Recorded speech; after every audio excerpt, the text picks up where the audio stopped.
Daniel, thanks for joining the show, man. Appreciate you coming on. No worries. It's a pleasure to be here.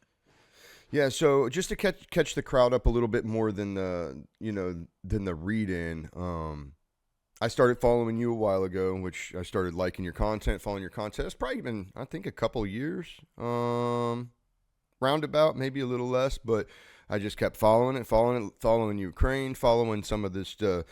You have good insight, and I really like your intel report, your daily intel report, even though it's just wave tops and it's just a little bit of what's going on around the world. It can put my mind in the situation like, okay, I feel like you do a good job of the important geopolitical wave tops of the day.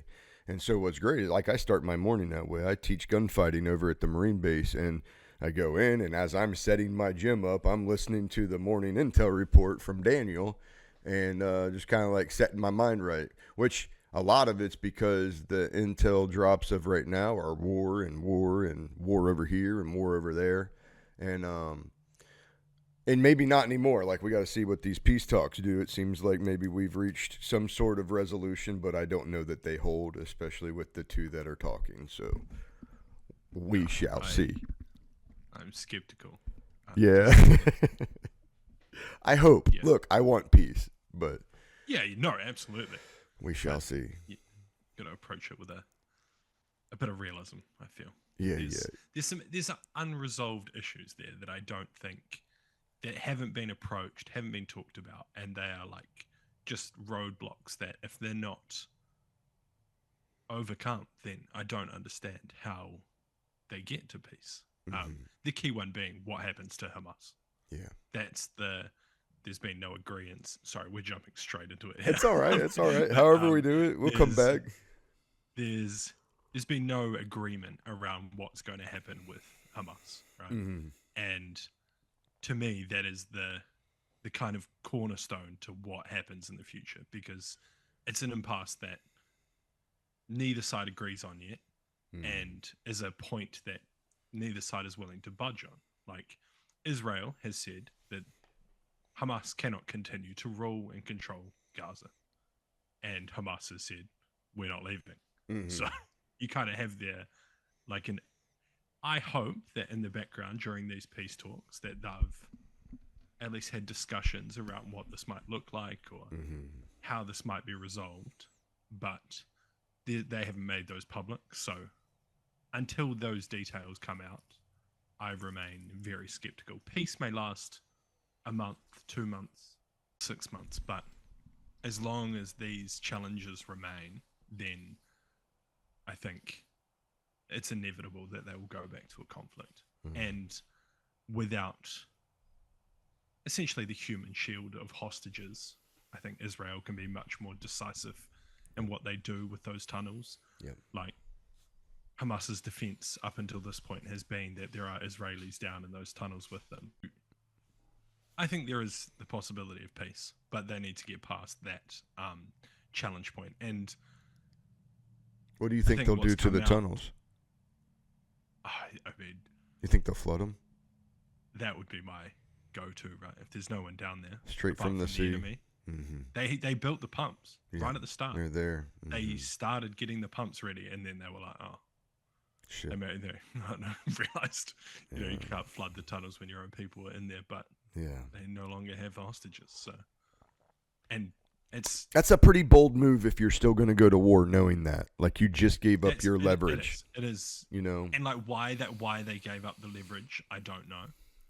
Like, there has to be some reason there that they gave it up. Either didn't they release some Palestinian prisoners? Yeah, like 2,000 Palestinians, but 2,000 more fighters doesn't decisively change the battlefield when you're fighting the IDF. Like, the prisoners were their defense. Like, yep, that was so their leverage. there must have been some kind of agreement or discussion in the backgrounds that we aren't privy to, because otherwise I don't understand their rationale, unless their like technical situation was a lot worse than we understand, and like they were seriously running out of food in those tunnels, and like they couldn't even feed their own people. Legs. Yeah, if they're on their last legs anyway, try to make a deal. Respite. Yeah. Get what you Like can that get. could, yeah. So Yeah. I don't know. That's the situation as I see it. It's great for Israel to get the prisoners back, like Sure. the hostages back, because yeah, it's A couple years too. Like um, a couple it's years just of whatever the they were going worst. through. I can't imagine. I Yeah. can't even. Yeah. Yeah. Sometimes it's better. Yeah, man. Would have Well, I been better think to go anytime you're talking about that, it's bitter. Anytime Yeah. you have somebody. I mean, that's like the conversations when it was like the ideas of getting captured by the Islamic State, right? It was like, nah, mate, don't let me go out like that. Yeah. You don't want to go out in a video Yeah. for everyone to see. Shoot, I used to tell my Marines that. Save one grenade. Keep one with It's you. fucking just, And you there's hug no- you hug that and take them with you. yeah, Because there's no- otherwise they're cutting your head off and they're showing it to the world. Yeah, and that's it. what's going to happen. and that's it. Your like your wife, your mum, your family, they don't need to see that. Nope. They can bury a box. And also, fuck them. I'm going to kill them and take them with me. Absolutely. Yeah. All Yeah, right. like a low level Islamic State fighter, he doesn't care about death, right? No, yeah, that's true. They're going to Jannah. I think as they they say. encourage it. You know, they look Yeah, forward to it. absolutely. Like martyrs. So, I mean, it's hard to fight that ideology. Like, It they're is. willing to die just as much as you're willing to survive. Wee. yeah. That's a tough What enemy. what a wicked twist of genius for whoever tied that faith together to that evil. Yeah, absolutely. It's He took the most sacred thing and then twisted it and said, "Hey, follow me." positive. Yeah, absolutely. Because you think about, like, I've talked about this with some of my mates, like the psychology that is the average Marine or the average infantry soldier. Like, I joined the infantry. Oh, here, going to my background. I joined the infantry at like 21, so I was a bit older than Mhm. everybody else. Mhm. But in New Zealand, you go through basic training with all corps, like all trades, Mm-hmm. and then you go off and do your selected trade training. Sure. So like when we went into infantry training, like being a bit older, not calling it brainwashing, but like, the psychology of the training and what Mhm. they're trying to instill in you wasn't as effective because I was Yeah. older. Yeah. But I could see it in like the younger dudes, like the guys who are 18, 19, who hadn't lived a life outside of the army. Sure. And it's like, it's a necessary, while crazy to talk about it and discuss it, is like, you've got to teach them that they are the best, they are the hardest, they are the fastest. Zero killers on Earth. hesitation. Yeah, so they get in that room and they do the job because they think they are the best. Mm-hmm. You have to teach them that, because if you don't teach them that, how do you get them into that room to commit violence? Like, Mm-hmm. and like, while it's a crazy thing to think about, that like you're essentially being like G'd up to go and do the job, you got to do it. So Yeah. like, Islam has their own way of doing that. Yep. They just promise them something at the end. That's right. We promise them glory before they promise them glory after. So Yeah. That's right. That's right. And Islam does it in a way in which the West, Islam, the people that I have fought against do it in a way in which the West cannot do it. So yeah, that may be that I come to a little village and I take all your kids from 7 to 13. And then I'm taking those 7 to 13-year-old kids and I'm abusing them and breaking their will until they get to a point where they're going to listen to me. And then I'm going to build them into fighters. But I'm doing that at 7 years old. And a year in, at 8 years old, these kids are going through a building and they're actually shooting people. And you want to talk about desensitizing somebody at a young age, 7, 8, 9 years old, shooting real people to prove to their captors that they're worth going out and dying for their cause. And then they send them after us. I tell the Marines that when I train them, it's like, just so you know, the average guy you're going to fight has a 10-year jump on you on desensitizing and weapons. And they all like, nah. Yeah. Like, no, at 7, a lot of these kids start. You guys are 18. You're just starting. You know what I mean? So take your training serious. This isn't a game kind of thing. And the guy that's 40 that's facing you, he's pretty good. He's pretty good. Yeah. You know what I mean? Was it fear the old man in a young man's game? Yeah. If he's got gray in his beard and he's still toting a gun, you might want to listen.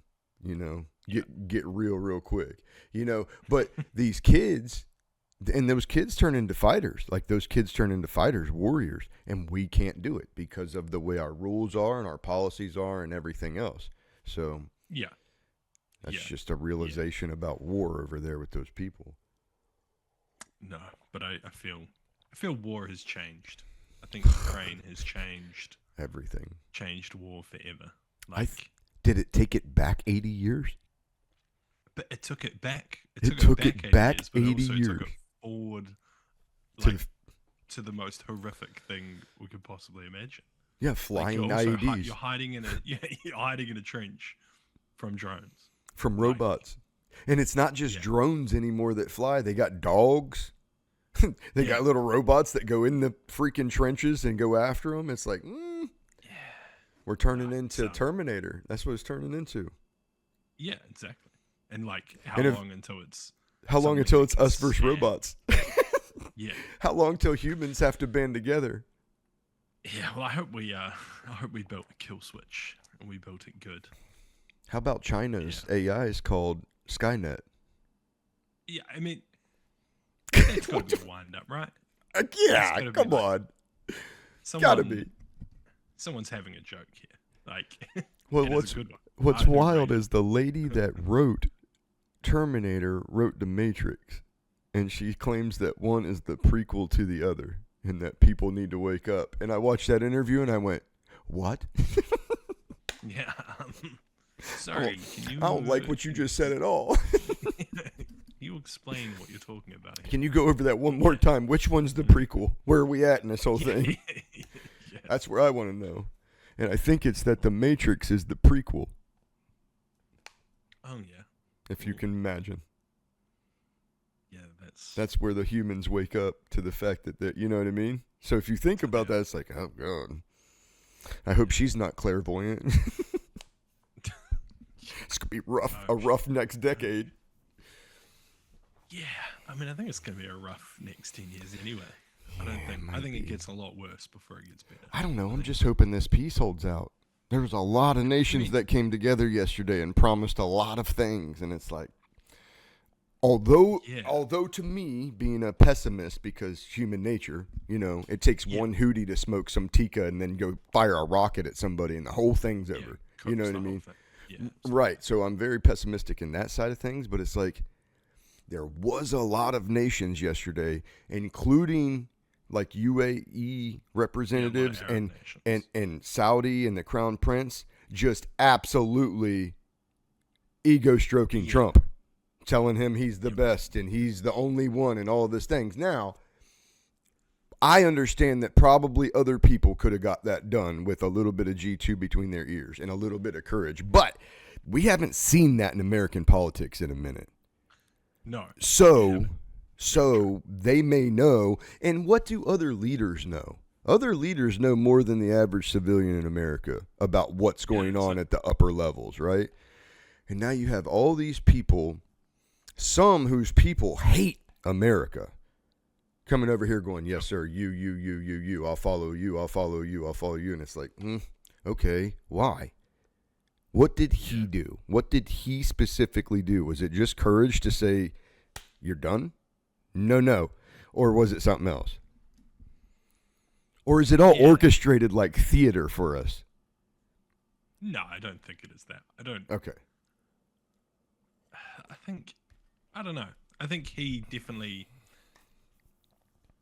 He's a hard man to deal with, right? If you're a foreign leader, like if you look at like US policy for the past 10 years, well, outside of Trump's years, obviously, Yeah, there's a couple years in there. like generally it's you can make an assessment that things are going to happen within like a certain range, right? If I do X, the US will do something within this range. Yep. Trump broke that model. Trump, his reactions and his temperament and unpredictability creates a level of chaos where foreign leaders can't make an assessed judgment with what he's going to do. Yeah. So like Iran, for example, probably never thought he was going to smoke what was the IRGC leader he smoked in his first term? Yeah. I forget his name. Salamale. Yeah. Salamale. Yeah. So, General yeah. Qasim Salamale. Yeah, yeah. Yeah. Like, I don't think Iran thought in any world Trump would smoke him in the middle of Iraq. Yeah. Like, And then make fun of him. yeah, and then just mock him out. Yeah. And like joke about it. Like crazy shit. So I think this level of like unpredictability Makes him nervous. would not so much nervous. It makes them respect what he says. Oh, yeah. Because you have to take him at his word. Yeah. Because you don't know what else. Because like other leaders, like Obama, let's say, Obama would say like, if you do this, like we won't like it, and Putin could be like, okay, but I know I can push the limits. Yeah. Like on that, Obama's not gonna fucking nuke me. Yeah. Next week for no apparent reason, or like, you know, any other crazy plan like that. But Yeah, I think yeah. with Trump, like, They think maybe Putin he'll nuke me. maybe not nuke him, but like Yeah. Trump could like turn around and give the Ukrainians like maybe a nuclear weapon or like something crazy. Yeah. Like, I've been talking a lot about there is no wonder weapon. Like, the Tomahawks are the big talk point right now, Mm-hmm. right? And it's the new red line. It used to be fighter jets. It used to be jabs. It's just they're Just looking keeps for the wonder extending it. weapon that's gonna, yeah. And it's like Putin's like, if you do that, we're not going to be happy. And everyone's like, okay, do it anyway. Then Putin's like, oh well, I guess, because at the end of the day, Ukraine now has their own domestically produced like ballistic missiles. They have their own like long range drones. Mm-hmm. Tomahawks would be awesome because they would be accurate, fast, and effective. But they're not going to change the battle space. They're not Like, shaking the world. Yeah. decisively. Maybe like because of their speed, they could like destroy fighter jets and on runways that they couldn't hit before because Mhm. they would move them or something. Mhm. But like it's not. They're not just going to win the war next week if Trump gives them a Tomahawk. So like, Yeah, but I if don't he think gave they him a worry about that. thermobaric nuclear warhead that could crush the Kremlin, it would change things. Yeah, or like essentially gave them permission that if you fired a Tomahawk at Moscow, Be bad. we're not going to let them nuke you. Like that type of stuff. Yeah. And the intelligence support to me is the thing that's having a more dramatic effect. I Like, believe that. I enjoyed last week they said, oh, we might start giving them like intelligence on oil fields, like long range targets for oil infrastructure. And then I think 2 days ago it was like, oh, so we've been giving them this intelligence for months. Yeah. It's like, oh yeah, that lines up with when they out of nowhere just started hitting all of your oil fields. Sure. Like, and it's like that to me, because I see the destruction of Russia's oil infrastructure as their best line to success. That's their money. Like, That's all their money. take the money away. And Mhm. now they're importing fuel because, as everybody knows, you can't fight a war without fuel. Yep. Not only is it money, you need the fuel. Well, they know Need that fuel just from for the the truck. beginning, the first year of the war. Yeah. They're when they lucky didn't that have was enough for Ukraine. They're lucky that was Ukraine and not somebody with just one pair of A-10s. One pair of A-10s and they'd have lost 30 miles of a convoy because of fuel. Yeah, Because of which is crazy. logistics. That's how logistics is so important. Like, I'm a grunt, right? And we always make fun, Yeah, I'm yeah. sure, as I'm sure you guys do. We Yeah, call them absolutely. pogues, personnel other than grunts. We make fun of Yeah, them. we- Okay, yeah. it's intramural squabbling, though. If you fucked yeah. with them, we're still going to blow your face backwards, right? It's like a little Yeah, brother yeah. kind of thing, kind of relationship. But it shows you in one time when you watch what Russia did. It shows you just how important it is to know your your logisticians know their job. Because Yeah, if they absolutely. don't, that's you sitting out there in bumfucked Egypt, middle of nowhere, with no defense, hoping somebody doesn't strafe your 30-mile convoy, right? Yeah, because absolutely. your logisticians ran out of fuel. Somebody made a boo-boo on carrying the 0 or the 1, right? And it's like, Yeah. the one thing about the United States that I say is a pro, out of pros and cons, a pro for staying in war is that right there. staying amongst the top wave tops, the bleeding edge technology, so that if somebody crazy wanted to go to war, we're on the front of the weapons, we're on the front of the TTPs, we're on the front of SOPs. And like right now, we are watching the current battlefield with Ukraine and Russia, right? We can watch it and go, God, war's getting crazy. We need to start doing this, guys. Do all of this, which is cool because it'll give us a jump, but it doesn't give us the experience of being out there doing it. And so Russia and Ukraine will have, I think, a bit of an edge on both trench warfare and drone warfare, period. We can watch them. Absolutely. We can advise. We can make the weapons, sure. But until our guys are running through trenches with drones, that's going to change things. Yeah. Yeah, no, absolutely. And I totally agree on the logistics side. Like, while the US has the biggest military on Earth, I think you guys are the most, well, I know you guys are the best at logistics. Yeah. Like, I could get Amazon delivered to me in buttfuck nowhere, Iraq, faster than I could get it to New Zealand. Like, the speed at which you guys can move shit around the world. It's wild. Disgusting. Yeah, but also we're in a, what, I don't even know how many trillions of dollars of debt we have. We just do what we want. Let's just go anywhere. Nobody's going to, we don't got to, who are we going to pay back? No, we're not paying anybody back. We're just going to keep printing money until there's a big war. That's what's going to happen. Yeah. And then we'll just go, fuck you, debt. What are you going to do about it? Exactly. Until we're not a unilateral superpower. Nobody. And you all need our economy. And that's not me being braggadocious. It's just like, yeah, you could fuck us up. Go ahead. The whole world's economy falls and your people starve. Yeah. That's a predicament to be in. The Jenga tower we've built is fucked. Yeah. No, I remember when I was in Iraq, they moved the 160th Special Aviation. The SOAR. Yeah, SOAR. Yeah, they moved them from the camp I was in to Afghanistan. And instead of like just moving the pilots to new things, they fucking just went and picked up all of the like equipment, put them into planes and flew them over there for them. I was like, this seems backwards. What? I would have thought, go and use the equipment you have in country. And then it was crazy actually to see what are the helicopters that have two engines and then they take off and they fly like planes.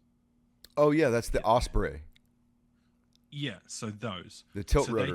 They had whatever the Army aviation unit that was at this other base. They swapped it out for the Marine ones, and how do I put this nicely? They got so much shitter, like instantly. Like the how nice the Army ones compared to the Marine one. I was oh, you guys are really getting done out here. Yeah, The Marine aviation, I was like, oh, you guys are rough. Like, you get the hand-me-downs for real. I thought that was a tale. And then that was it. Someone explained to me, it's like, oh yeah, their budget comes out of the Navy. Yeah. So, of course, they don't get as much money. I was like, Yeah, and well, we're so much smaller, man. Let's be honest. Okay. But that was an Air Force project in 1986, and everybody abandoned it, and the Marine Corps kept on killing people in training until they got it right. But I'll tell you this: I deployed with the first unit, the Avalanche unit that went to Iraq. Terrible, Brady. Terrible. Engines catching on fire, trying to land vertical on the runways, and like we're looking at that like, jeez, we'll take trucks, buddy. We don't want to do that. I heard the death traps. However, my last deployment in 2010, it was different. Nothing was catching on fire. They were actually coming in. They could do mass casualty evacuations with them.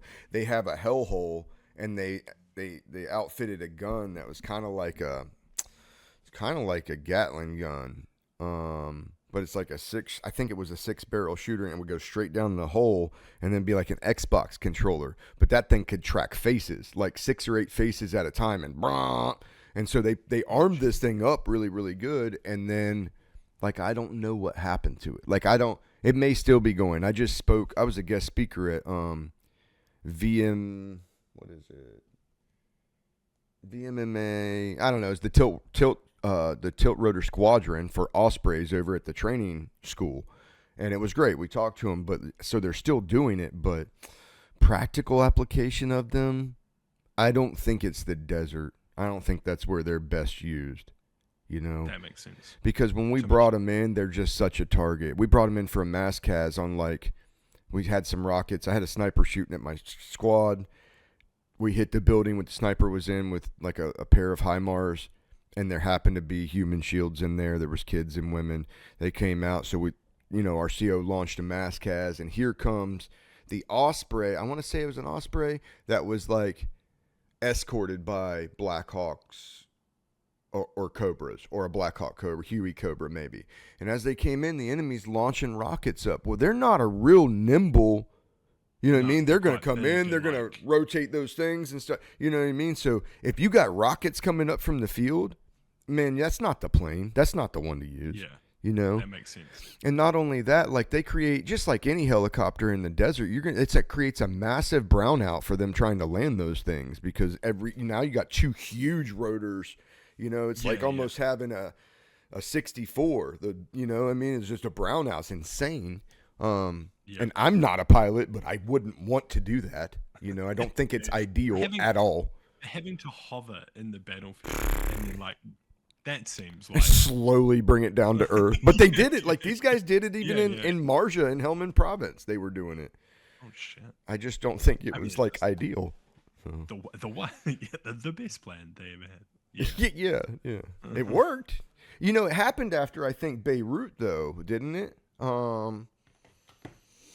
was Beirut or one of the ones. We needed a deep penetration aircraft for, like hostage situations and set down situations. I think that's why they started it. I could be wrong. I mean, they definitely seem versatile because they can fly like a plane and then land like a helicopter. That. There is massive benefit there because you can fly long distances and then land where there's no runway. So you can see how they have massive utility.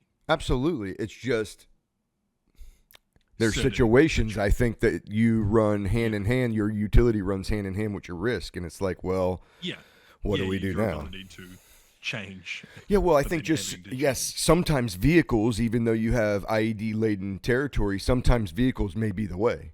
That just may be the way. And, I'm the guy who didn't like that. Like, I'd rather get up off the ground too, but not when they're firing rockets and missiles at the planes. You know what I mean? That's a different story. I'd rather be in the truck. And now they have flying IEDs. So now it's different. Yeah. And what if you're in a plane now? They can clearly take them down. They're doing it all over the battlefield. Yeah. I saw a video the other day of a helicopter in flight getting hit by an FPV. Yeah, wild. Oh, fuck. Yeah. And it's like, because their battle space is just flooded with them all the time, right? So if you bring it, it's not even like, there's a helicopter, let's fly an FPV into it. FPV's just flying around anyway looking for someone to hit. And sees a helicopter and he's like, oh, that's me. Here we go. How many points is a helicopter? That's it. And if they miss, fuck it, it's $500. Yeah, and send 4 more from base. He's right around here, guys. Yeah. Go. Yeah. God. No, it's a different world. I saw I think it was the Dutch militaries started an FPV unit, and they're training like the exact same FPV tactics you're seeing in Ukraine. Oh, I think everybody should be. I think the Marine Corps is. The cost benefit of it, like balance of it, just no doubt Western militaries will find a way to overinflate the price of a 3D printed 100%. Our contractors will fuck that all up. There'll be 1.2 million for a batch of 6. Yeah, not $1,000. With no ammunition, you got to put the explosives on them. We're just giving you the robot. Instead of an RPG round, it'll be like this custom built, custom tailored like shell that costs $1 million. And Yep. We already had the RPG rounds. Yep. Why don't we just? What are we doing? Yeah. No, but that's how it works. That's how it works. I know. It's sickening. Yeah. I think they should. I invest in those stocks, so fuck it. Yeah, it's gonna make you money, right? I'm just saying, as the guy on the ground, it's like cut all the red tape, spend the littlest amount of money possible, and give me 1 million of them. Just load me down, dude. Yeah, I think I saw the French military are trialing like a 3D printing truck. So like they have a truck with like 3D printers. Just go in to the back, battlefield you and can print just them. start building them there, because that's a great, like, if you don't even need to bring, maybe you need to bring the plastic to make them, but Yeah, like, but if you can start printing, imagine you're making ammo yeah, in the battlefield. yeah. I mean, it does become a massive target, but anything's Yeah, it's not a front echelon weapon system. Yeah, It's, yeah. that's something in the rear, but if Yeah, you can but at just least sit there it's and feed plastic in to it and country. it just prints them out for you, add C4 Yeah. go, add C4 go, add comp B go. You know what I mean? Like, Yeah. that's pretty cool. No. And they're more effective than these high dollar ammunitions that we've been using too. Like way more effective. Yeah, Oh. I mean the kill rates are insane. And it seems to me that they've like reduced the explosives to the necessary explosives for the mission. It's not like they're just putting shitload of arms on this thing. Yeah, Yeah. so it's like has more distance it can cover with battery power, and and then like I don't know, the whole radio controlled versus fiber optic controlled. It's Oh like yeah. your defense systems need to be both a kinetic kill and EW kill. So it's like Yeah. Well, look at Yeah.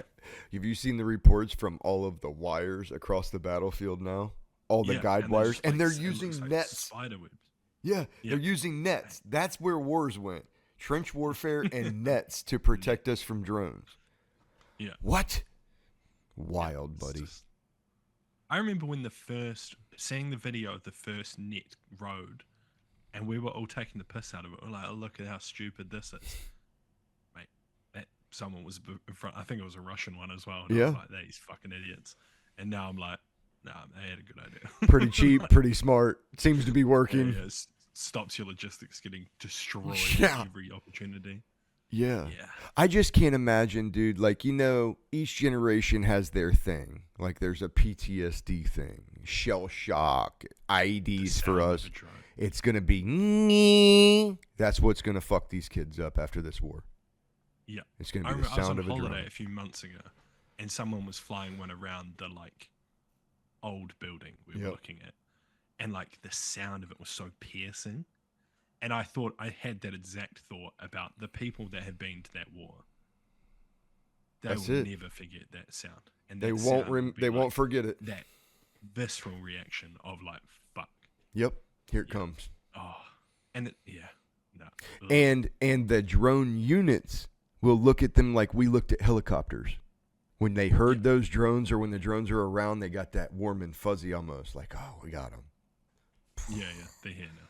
Yeah, no, Wild. it's crazy. It's going to be the cause of nightmares. Oh, That little buzzing noise. Big time. At least we understand psychology more now. I think so. 23 years worth of war. I mean, for the United States at least, I'm pretty sure. I hope that we understand it better.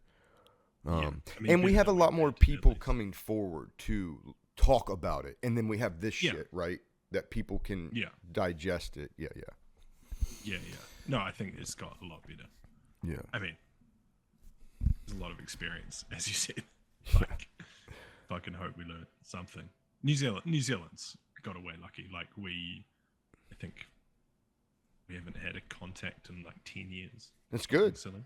Yeah, it's absolutely. That's a good But thing. we don't get involved. So yeah, I we think send, that's a like, good small thing. I think groups. that's the smartest thing you could do. Like, why don't you just Yeah. go worry about your own people?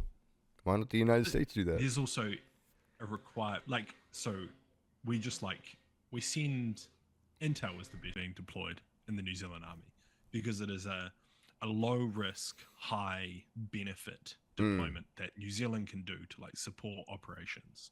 So like we send like one small group, so like 2s, 3s, and 4s of like intel operators into like Five Eyes cells Mm-hmm. to like help out, be liaison, try and do whatever we can and just be Kiwis generally. Supply alcohol to Americans. Good, just be good friendly. morale. I honestly believe sometimes we are just there for morale. Yeah. Just go talk to them. Everyone They loves like Kiwis. your accents. Keep them happy. Everyone just make some jokes. They don't know what you're on about anyway. Swear a bit. It's fun. but yeah, outside of that, like, I mean, we do like training operations, like New Yeah. Zealand's training Ukrainians. Yeah. So like stuff And like that. I intel think and it's things getting, like that. no, in small group tactics, like Oh, okay. infantry training. Okay. Yeah, but like I feel like it's getting to the point where it's like surely they know more about fighting wars than we do. But Yeah. And they're not clearing rooms; they're clearing trenches. that- And we that's never way did that. different. I Yeah. never did that. Yeah, that wasn't even a thing. We didn't even think about that. Nope. Yeah, These guys are Yeah, throwing grenades at um, each other from 10 feet, 20 feet. fuck that. Yeah, Playing a game of catch with a hand grenade. yeah, buddy. Ooh. Yeah, they get it. Like, you're totally right. It is like we've regressed so much in war, and then just added a modern facet to the top of it. Like, who thought we'd be fighting trench warfare in Europe in 2025? Not me. We're 100 years on, and we're like, fucking dig some trenches, boys. We're gonna do it again. Dig it. Drones took us Yeah. back to World War II, or maybe further. Yeah, but like it makes sense because it's like to get away from trenches, we got into mobility, right? We got Yep. into moving faster along the battlefield. Yep. But drones just We took no man's Can't- land away, and the drones brought no man's land back. yeah, because you can't outmaneuver a drone. The drone No. is always watching. It's always going to be Like faster. those- Yeah, and you can't like flank the fucking defensive position because they'll just fly drones at you and smash you. Yeah. Yep. So, yeah, so you just go back to And it's like the Tried and true. preparatory. Yeah, it's the preparatory bombardment as well. So if you're going to make a move on this trench, you're going to flood them with drones hitting them until you're in grenade range, and then you're going to send your guys in, and that's wild to me. It's Yeah. like yeah, it's what I would do too. Like you, yeah. we just used to use mortars and arty, but fuck it, if you got 100 drones and you just put boom, boom, boom all the way down their lines, I'd be terrified in that trench. You know? Yeah, no, I it's mean, you're that'd be not popping terrible. your head up. Yeah, especially because they have IR, like the surveillance drones above the trenches now have like thermals on them, so it's not even like you can pop. It's not like World War One where you could like pop your head up and have a pot shot. Like Nope. you pop you come outside of that dugout, They know see you're you. there. Yep. Yeah, And then their weapon isn't like a weapon that isn't accurate. It's like it can come right in the window, like or the right in Yeah, a yeah. small port. yeah. Like I saw a. Mm. You know how they're like up armoring tanks to like Mhm. ridiculous levels now. I saw a Russian tank yesterday, I think, and they'd forgotten to open the back door. No, forgot to close the back door, I mean. So it was just like flailing around while they're driving down the road. Oh, And they just fly the FPV drone in the door. And it's like, oh, They're all someone dead. just forgot to close the door. They're all dead. They're Yeah. all dead. And it's like, they can't get out either because Yeah. like it's covered in steel. So Yep. yeah, I was just like, I seen those one of their slight turrets. errors. I seen one of their turrets covered with net, like netting material. Wild. I mean, that kind of makes sense. Yeah. You don't want that thing to Fly fly down into the turret. But imagine you come out and it's like fucking just hanging in the net, like staring at you. That one big camera eye just staring into your soul. You'd be like, yeah, trying its hardest to get at you. And it's guys, they have a unit. These guys are only getting better every day at flying these things. That's it. And Yeah, more of them. Well, you know, it's like, that's what they should be doing. You should be fielding, absolutely. It's every branch should be fielding massive amounts of drone pilots just and just getting them and- better and better. also, kids are just going to get good at flying drones. Like, you know, Yeah. the youth of today, Yeah. they're just going to know how to do it, like, explicitly. It's like a video Like, game. Yeah, that's exactly it. Yeah. I mean, I think Poland is like introducing them in high school to like, Oh, yeah, really. you know, because it's like, oh, let's fly around this obstacle course with an FPV drone. Okay, that's fun. I It's a can do game. that at 40 miles an hour and evade through a tunnel in a exactly it. warehouse. Yeah, and you get really skillful at moving that drone around. Okay, now it's just a few kilos heavier. And it doesn't You really just- affect the and you pilot. Just yeah, and you just have to hit the target. Okay, that's They're sweet. hitting planes, aren't they? I don't know if it hits Or helicopters, like they're Fly. hitting cars. They seem flying helicopters. Yeah, flying helicopters. But I think that's more opportune. Like helicopter happens to be flying past Yes, and but FPV drone goes. the FPV drone can kill a helicopter. Oh yeah, yeah. I mean, That's you hit a helicopter with anything while it's flying, right? It's generally gonna fucking a bird fly hits it. Yeah, yeah. So yeah, I mean, it kind of makes sense. I would fly into a helicopter if I was the fucking drone pilot. It'd be Guys, me. you think it'll work? I don't know. Yeah, Fuck it. fucking try. Send it. Yeah. No, it's Well, so let me back up a little bit. So we jumped up Bennett, and let me give you some credibility for those that are listening. This is Daniel from HM Intelligence. Again, like the read in, I started listening to him a couple years ago. I listen to the Intel Report nearly every day just to give me the wave tops of geopolitics and what's going on in the big scheme of things. And you even hit things that I'm not currently on my radar, which I guess is great. Other countries and other things that are going on, because I'm looking at Ukraine, Russia. I'm looking at just the bigger side of things, Venezuela now, and what we're doing with cartels as the United States. And then you'll hit me with like a Pakistan thing, or you'll hit a Turkey thing, or you'll hit, and I'm like, oh yes. So all of that keeps me in.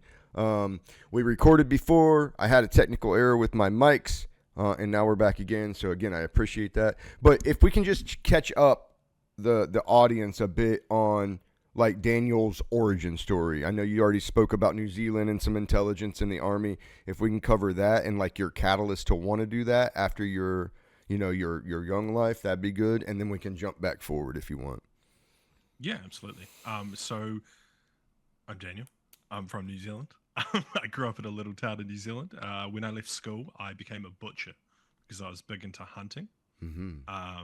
So I did 3 years of a butcher's apprenticeship and decided that I hated it. So I joined the army.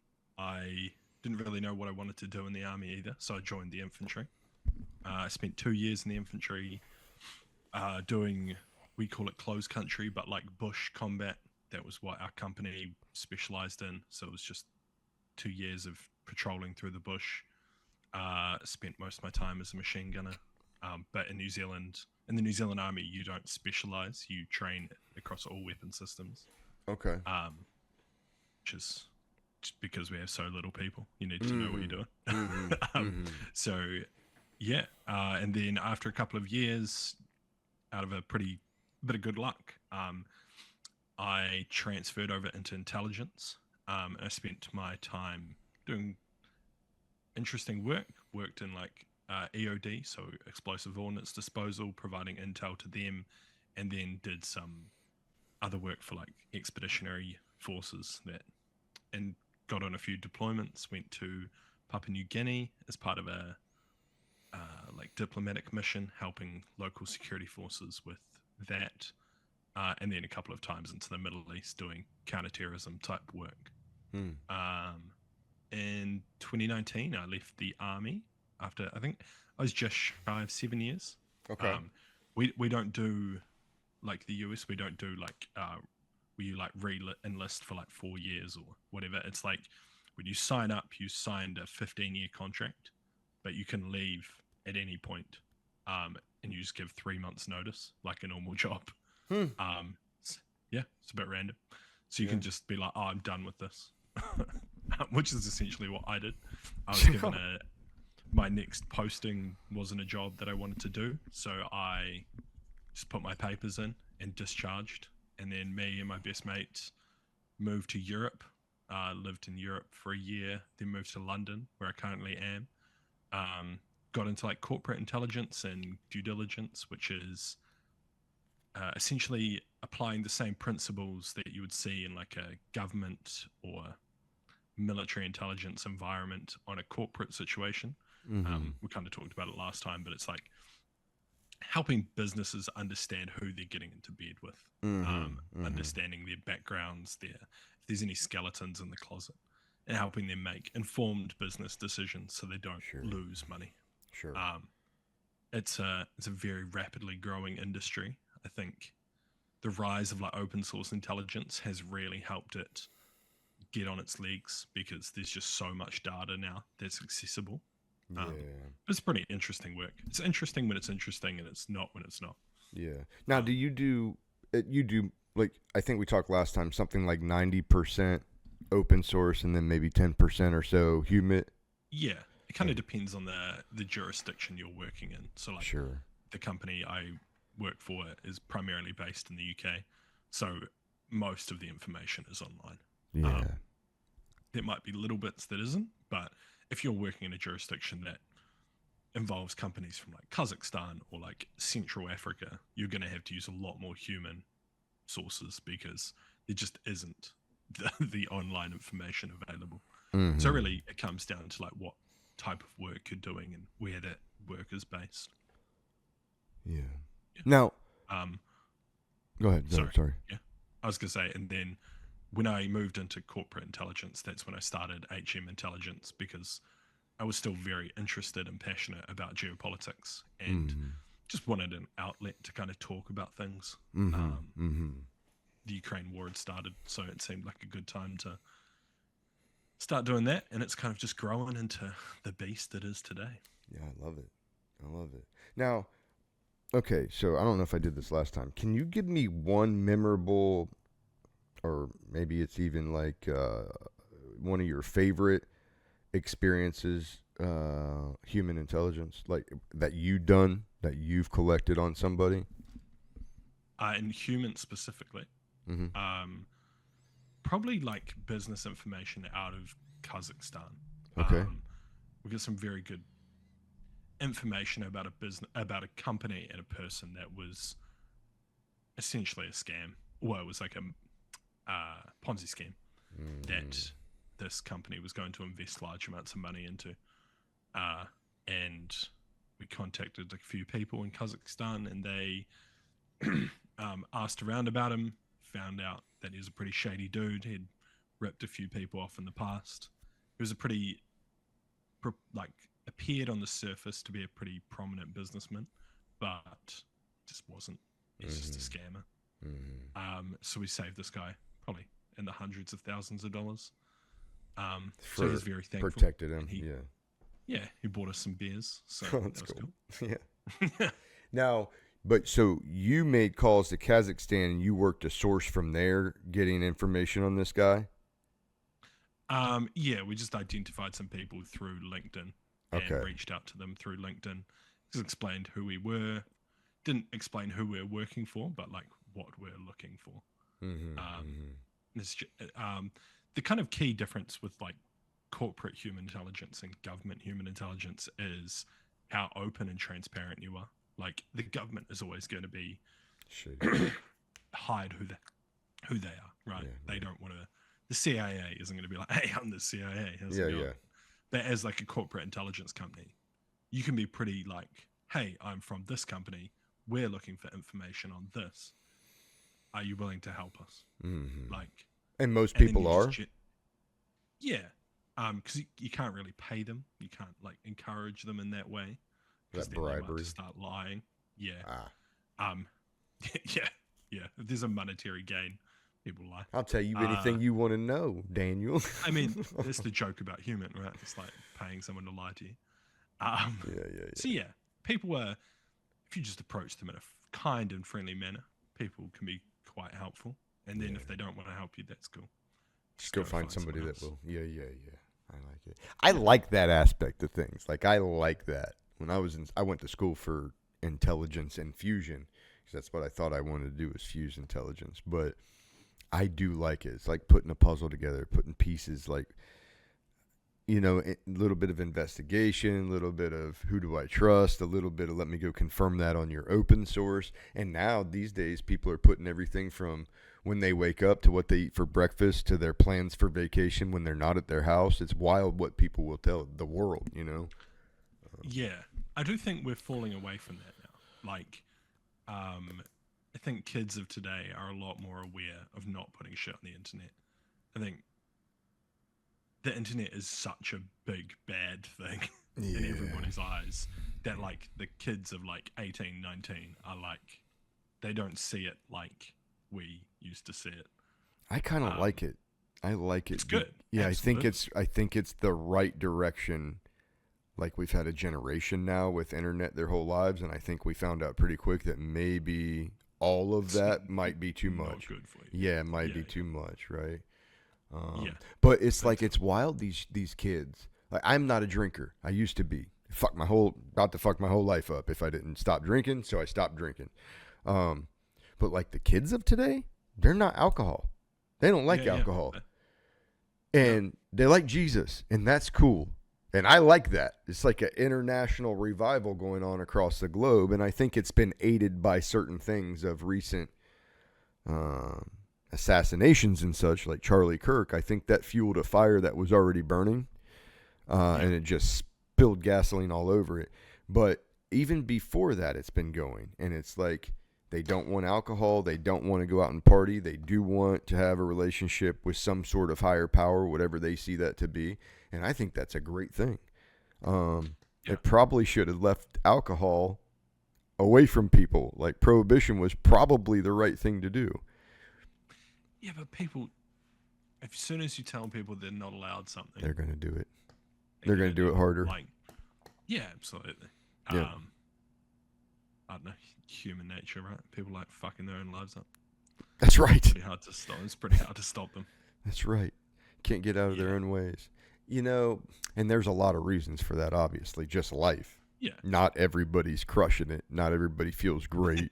There's a lot of people No, in different area of their life than what we're in right now, and maybe at one point we were in that area, not doing great. You know, I yeah, know I yeah, was. absolutely. So, wild.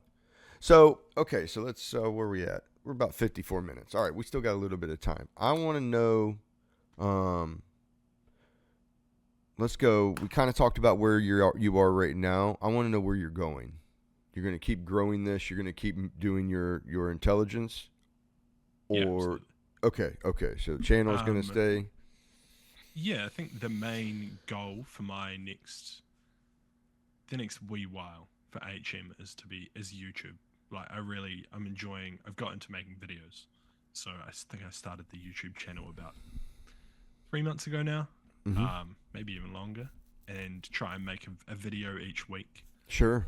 just on like a random topic, Yeah. of whatever's happening, or like if nothing crazy big has happened, then I'll just try and pick like a general over like an interesting topic, um, and like learning about video editing and stuff like that, and then building stories that way. Because Intel, when you write it, is very like fact based. It is very just punchy, just like these are the facts, Yeah. this is the assessment, cool, go. Because it's made to be consumed quickly. Like decision makers are busy people, intelligence needs to be easily digestible, so that, as you were saying, in your morning, you can just listen to the podcast and be like, boom, that's all I need to know. Cool, moving on. Like Mm-hmm. they always talk about the president's daily brief, right? How that needs to be short, sharp, gets the key points across fast, Mm-hmm. because he doesn't have an hour and a half to sit there every morning, Yep. That's listen right. to what's happened in the world. That's So, right. and then people like for bigger topics, I've been keeping it around 10 minutes. The videos, it's mostly due to like time constraints in making the videos. Mm-hmm. I'd like to make them a bit longer, probably, because some of these are pretty big stories. But I don't know, I'm really enjoying it. So that's kind of the focus. I like It's it. like growing that out. Yeah. Like I made a video about Madagascar on Sunday. I've seen that. Yeah, and like I wasn't even tracking the protests like at all Yeah. until Yeah. I saw on Saturday the military had defected to the protesters' side, Yeah. and so did some research on Saturday night, made the video on Sunday. Super interesting, especially in the wider context of like these Gen Z uprisings. Mm-hmm. And I think I might have a look into that as a more broad topic, because Mhm. there's a more than like Nepal and Madagascar now are the two big ones, but like there's also been protests in Morocco, Kenya, A lot of um, places. yeah, and there's a lot of these like the same kind of problems and issues, and also the same triggers that are causing these protests. Mm-hmm. And I think watching other ones be effective, as in like the Fueling them. president of the president of Madagascar fled the country Yeah. yesterday. Didn't he Like, go with Macron? Didn't Macron get him out of there? it was allegedly a French Allegedly, military flight yeah, has yeah. taken him to there's a French island Yeah. just off the coast of Madagascar, so he's apparently there. Um, but yeah, so like there's that's a super interesting topic as a whole. And then to see like the next day the president flee the country is Yep. like, whew, like What that was a happened? week. I know, I think it was about 2 weeks all up from we're not happy to a whole new government. Like that is a, and then like when I'm researching these topics, you learn so much about these countries. Like Mm. I didn't know, no president of Madagascar has left the position of his own like will Mm. in the last like I think since they got freedom from France. It's just They've what always happens. left because of coups. So it's like systemic problems, right? Mm-hmm. Um, Mm-hmm. but yeah, I don't know. I'm enjoying that. That's kind of the plan. Learning about video editing and storytelling. That's a Now, totally new do you skill make your set. own shorts? Yeah, depends. Some of them. So I've been making this like short wrap up short that's like a minute long. It has Uh-huh. like 3 different things in it. I make that, but like a lot of it is just combat footage, right? Yeah. Well, That's what I was going to recommend is I don't make my own shorts anymore. I mean, I make them, but I use yeah. software, the AI software Oh yeah, called I Opus do that. I do Opus some of that. Clips. Yeah, I Oh do some man, Opus I clips. love Yeah, it. yeah, That thing saves time, and it's all yeah, your content. It doesn't change yeah. anything. It's But it's unreal how large effective that is. language learning model that just spits out and grades it. Yeah, I love it. If you're an influencer and you're not using Opus Clips, I'm not even getting paid by Opus Clips, but yeah. I'm it's a paying time people. saver, baby. Yeah, I'm paying Yeah, them, yeah, but I'm a rep yeah, 'em. yeah. Yeah, yeah, No, I totally agree. yeah. Because that's like I don't use TikTok, but like short form content for growth is the best. Like Yeah. it is unbelievably. It's crazy how easy you can get your content in front of other people. Oh my God, it's actually Like scary, yeah, and it might yeah. be some of So what's wrong with today. yeah, yeah, The wrong absolutely. Like people. I don't think I've ended a day without scrolling like Instagram Reels for a little bit. Like Oh, I know, it's man. fucking it's like crack. It is. They Um, found how to hit but that dopamine button. yeah, and some the comedy ones are the ones I love. Oh yeah. Like the just so funny. Oh yeah. Like I don't think outside of like sitting down and watching stand up, but then like when you watch stand up, it's like okay, only some of this is funny. Yeah. Some of this is like it's still funny but not hilarious. But like some of those comedy reels, it's just like banger after banger after banger, and Yeah. you're just like in stitches laughing. Yeah. Yeah, It's stupid how many times I will catch myself like out loud bursting into laughter. Well, yeah, and yeah. that's the other thing is all they did was they took that whole comedy strip that they do, put it into They something just like took the Opus best parts. and found the best parts and they just hit you with all the best parts. Bing, Yeah, bing, yeah, bing, bing, bing. absolutely. Yeah. Yeah, It's hilarious. no. So yeah, that's my long term goal. I don't. Yeah, I like I it. still No, work. I like what you do. I Yeah, like the shtick that you're in. I love the geopolitics, and I likely for 2026 I have plans to do a geopolitical show like once a week.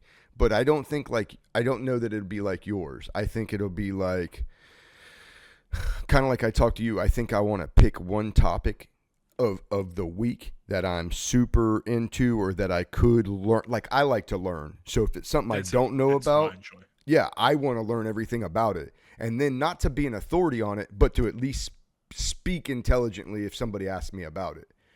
Yeah, And yeah, and so that's my plan. And I'm not going to change anything. Going to be the same setup, same everything, but I'm going to pick the one thing, like, yeah.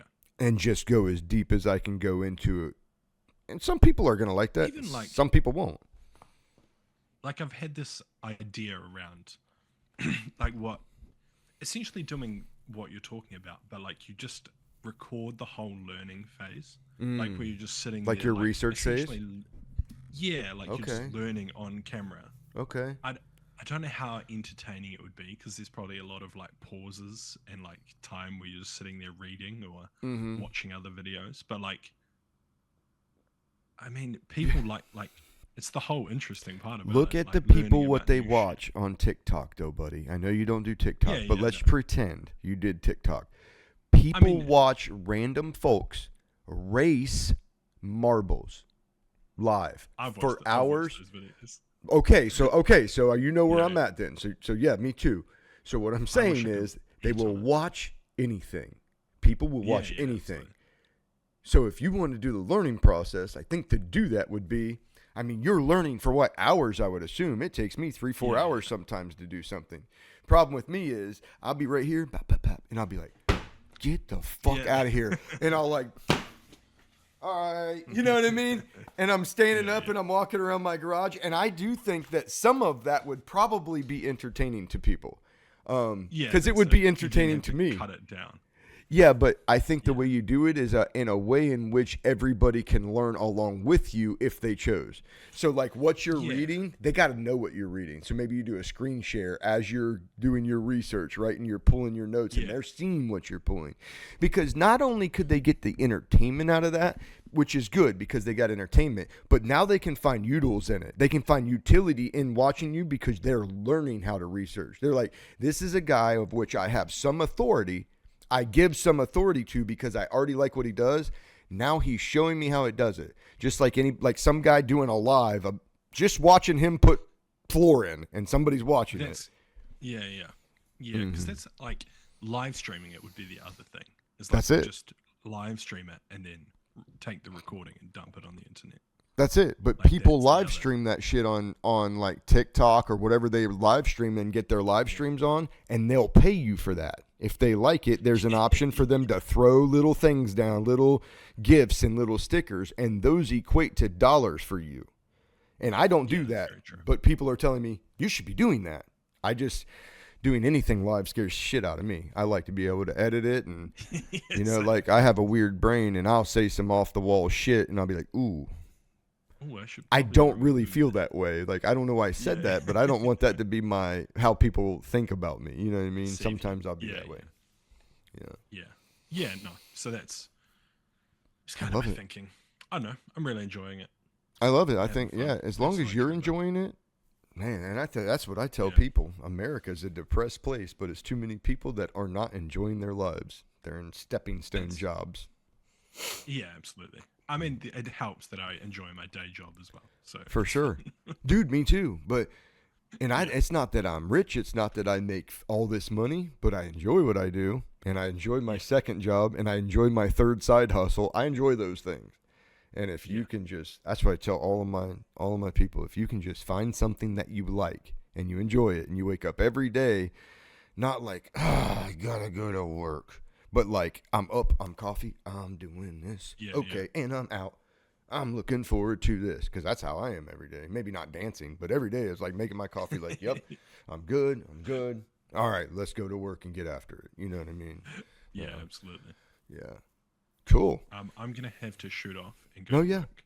Yeah, absolutely. Sorry to Back take to you. I got No, no, 5 you're minutes right. over time here. But hey, in the future, we'll do a geopolitics show together, put it out to both our audiences, and Yeah, mate. Absolutely. and just kind of feel around it for both of our sakes. I'm not going to do it for a while, and it'll be long form.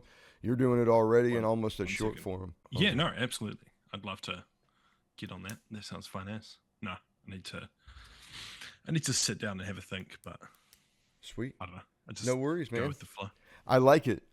So anyway, I appreciate you coming on. I appreciate you talking to me. I apologize for the first No time worries. with the technical It's all right. difficulties, but I'm glad you did it again. And if we can hook up Absolutely. in the future on a geo show, then cool. And if not, I'm gonna keep watching your stuff, man. So. Absolutely. So I appreciate what you're doing. All right, guys, that's what I Yeah. got for Choices Not Chances this week.